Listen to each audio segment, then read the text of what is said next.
Hi friends, it's me Priya Tanu ಚಾನಲ್ಗೆ ತಮ್ಮೆಲ್ಲರಿಗೂ ಸ್ವಾಗತ. ನಾವು ಚೆನ್ನಾಗಿದ್ದೀವಿ, ನೀವು ಚೆನ್ನಾಗಿದ್ದೀರಾ? ಇವತ್ತು ವ್ಲಾಗ್ ಏನಂದರೆ ಇದು ಕುಕ್ಕಿಂಗ್ ವ್ಲಾಗು. ನಾನಿವತ್ತು ವೆಜಿಟೇಬಲ್ ರೈಸ್ ಮಾಡ್ತಿದ್ದೆ. ನಿಮಗೂ ಲಂಚ್ ಬಾಕ್ಸ್ಗೆಲ್ಲನೂ ಈಸಿಯಾಗಿರುತ್ತೆ ಅಂದ್ಬಿಟ್ಟು ಇವತ್ತು ನಾನು ಈ ವ್ಲಾಗ್ ಮಾಡ್ತಾಯಿರೋದು.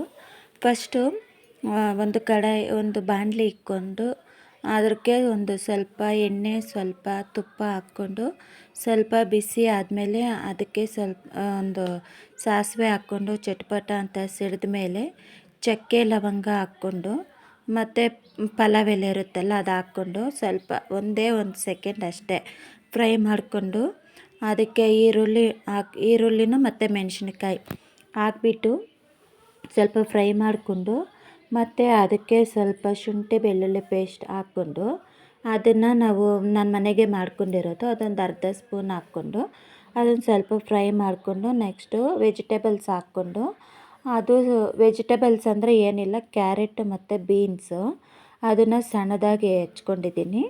ಅದು ಹಾಕ್ಕೊಂಡು ಸ್ವಲ್ಪ ಫ್ರೈ ಮಾಡಿಕೊಂಡು ನೆಕ್ಸ್ಟ್ ಅದಕ್ಕೆ ಅಲ್ಲಿ ಇನ್ನೊಂದು ಪ್ಲೇಟ್ಗೆ ತೋರಿಸ್ದೆಲ್ಲ ಒಂದು ಅಚ್ಚ ಖಾರದ ಪುಡಿ 1 ಸ್ಪೂನು, ಅರ್ಧ ಸ್ಪೂನು ಚಿಕನ್ ಮಸಾಲ, ಗರಂ ಮಸಾಲ ಮತ್ತು ಇಲ್ಲಿ ಒಂದು 5 ಮೊಟ್ಟೆ ಹಾಕ್ಕೊಂಡಿದ್ದೀನಿ. ಇಲ್ಲ ಮೊಟ್ಟೆ ಹಾಕ್ಕೊಳ್ದೇ ಇದ್ರೂ ಪರವಾಗಿಲ್ಲ, ನಾನು ಮೊಟ್ಟೆ ಹಾಕ್ಕೊಂಡಿದ್ದೀನಿ. ಅದ್ರ ಜೊತೆಗೇ ಮೊಟ್ಟೆ ಹಾಕ್ಕೊಂಡು ಸ್ವಲ್ಪ ಚೆನ್ನಾಗಿ ಫ್ರೈ ಮಾಡ್ಕೋಬೇಕು ಅದನ್ನು, ಮೊಟ್ಟೆನ ಅದ್ರ ಜೊತೆಗೆ.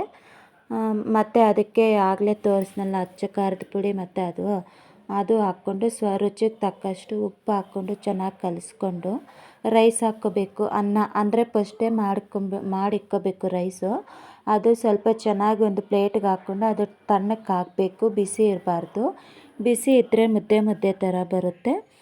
ಅದನ್ನು ಚೆನ್ನಾಗಿ ಮಿಕ್ಸ್ ಮಾಡ್ಕೊಂಬಿಟ್ಟು ಅಂದರೆ ಮತ್ತೆ ಅನ್ನ ಬಿಸಿ ಆಗಬೇಕು, ಅಷ್ಟರ ತನಕ ಮಿಕ್ಸ್ ಮಾಡ್ಕೊತಾನೆ ಇರಬೇಕು, ಇಲ್ಲಾಂದರೆ ಅದು ತಳ ಹಿಡಿದ್ಬಿಡುತ್ತೆ.